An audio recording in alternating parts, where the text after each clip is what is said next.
A paz do Senhor, você está no programa Desde os Dias Antigos.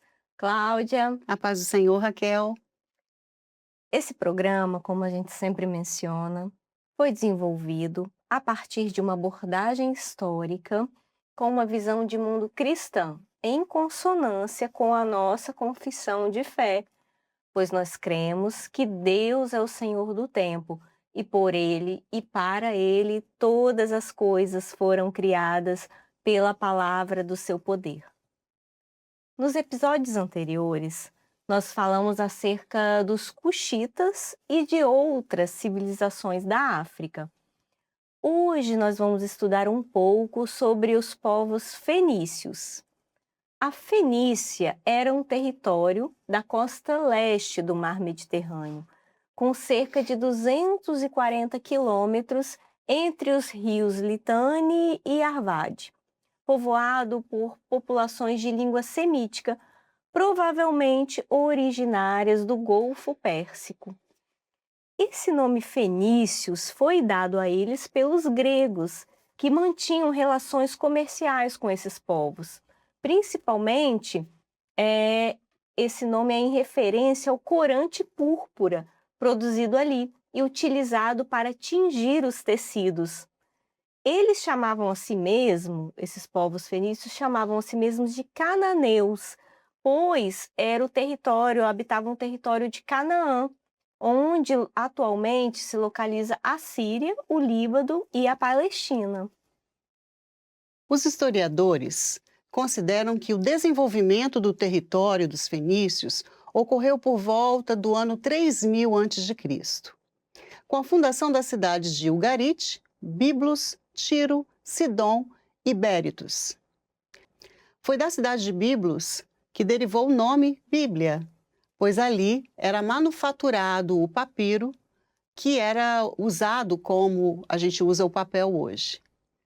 A região da Fenícia era pouco favorável à agricultura, pois, como mencionamos, localizava-se em uma estreita faixa de terra banhada pelo Mar Mediterrâneo, limitada por uma cadeia de montanhas a leste e a oeste pelo Mar Mediterrâneo. Em razão de sua geografia mais favorável à navegação, os fenícios aproveitaram o extenso litoral para a construção de portos e estabelecer relações entre portos comerciais, fazer comércio com os povos ali do Mar Mediterrâneo. A Fenícia estava no caminho das caravanas, que iam da Mesopotâmia para o Egito. Logo, tinham sempre comerciantes em suas terras. Eles aproveitaram a arte da navegação, compravam produtos mesopotâmicos e egípcios e em outros portos do Mar do Mediterrâneo. Então, com esse estímulo, os fenícios se tornaram excelentes comerciantes.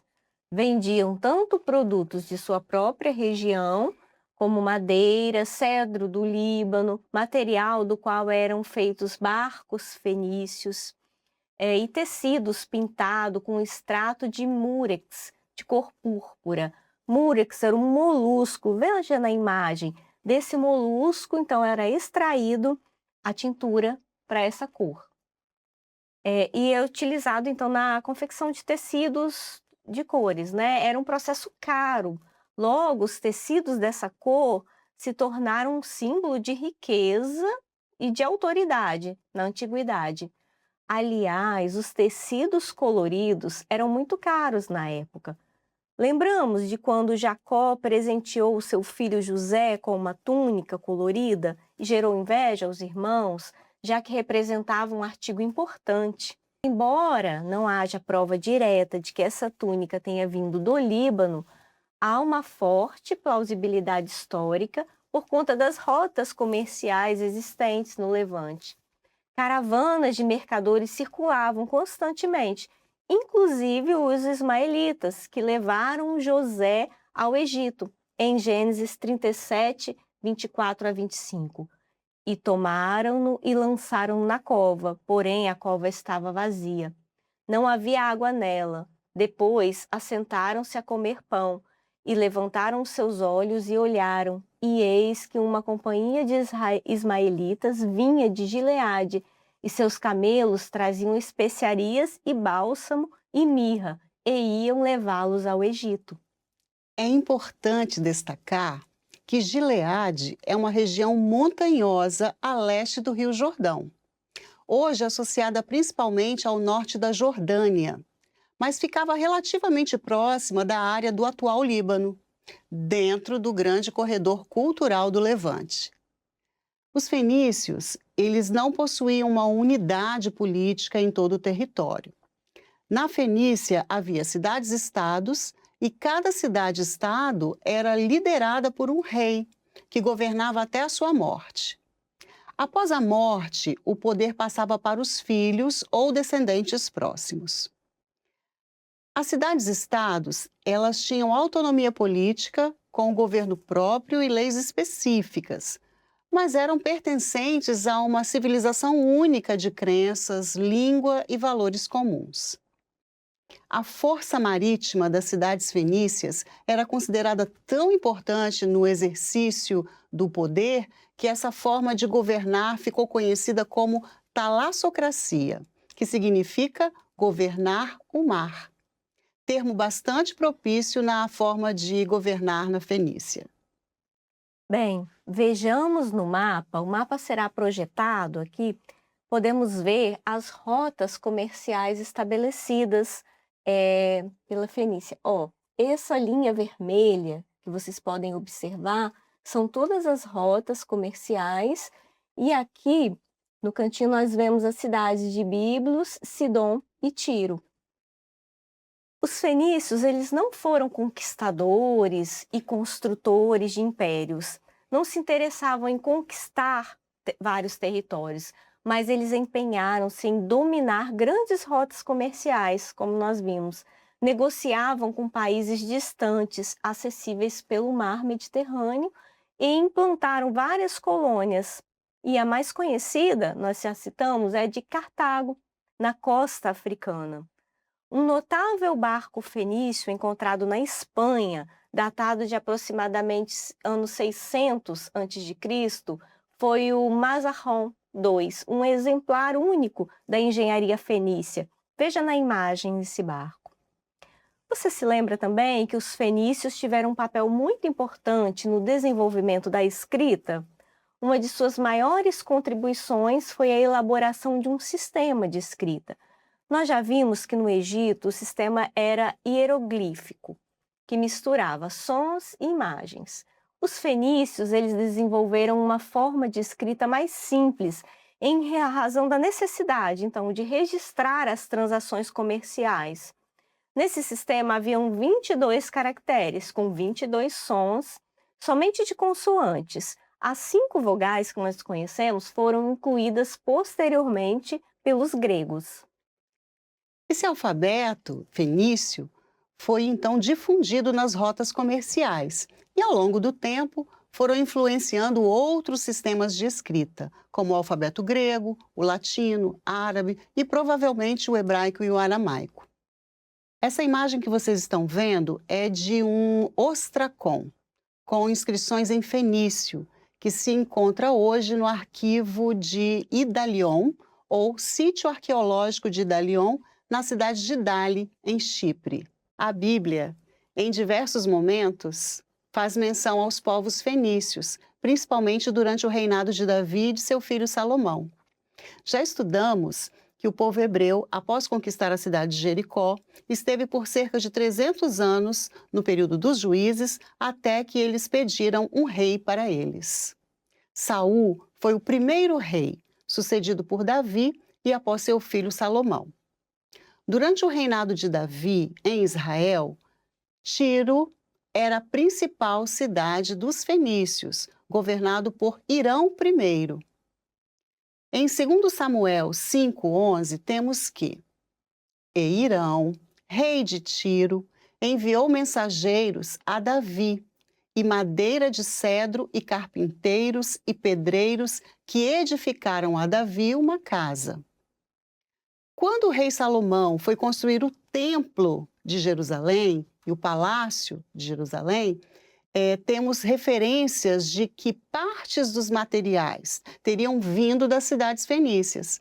Vejamos o que nos diz em 1 Reis 5, 8, 10 e 12. E enviou Irão a Salomão, dizendo: Ouvi o que me mandaste dizer. Eu farei toda a tua vontade acerca da madeira de cedro e da madeira de cipreste. Assim deu Irão a Salomão madeira de cedro e madeira de cipreste, conforme a toda a sua vontade. Deu, pois, o Senhor a Salomão sabedoria, como lhe tinha falado, e houve paz entre Irão e Salomão, e ambos fizeram acordo. O sucessor de Irão, um sumo sacerdote fenício denominado de Et-Baal, estreitou ainda mais a aliança com Israel ao casar a sua filha Jezabel com o rei Acabe. Em 1 Reis 16:31, observa-se que e sucedeu que, como se fora pouco andar nos pecados de Jeroboão, filho de Nebate, ainda tomou por mulher a Jezabel, filha de Et-Baal, rei dos Sidônios, e foi, serviu a Baal e o adorou. A Sidônia também era um nome que fazia referência aos fenícios, em especial da cidade de Sidom. Os fenícios eram politeístas, adoravam a vários deuses. Geralmente, seus rituais aconteciam em locais abertos. Chegavam a fazer sacrifícios humanos e de crianças e recém-nascidos. Eram adoradores de Baal. Você já deve ter ouvido a história bíblica de Elias e os profetas de Baal. Ela está em 1 Reis, capítulo 18, versos 21, 24 e do verso 38 em diante, que temos o seguinte relato bíblico. Então Elias te chegou a todo o povo e disse: Até quando cocheareis entre dois pensamentos? Se o Senhor é Deus, segui-o. Então invocai o nome do vosso Deus, e eu invocarei o nome do Senhor. E há de ser que o Deus que responder por meio de fogo, esse será Deus.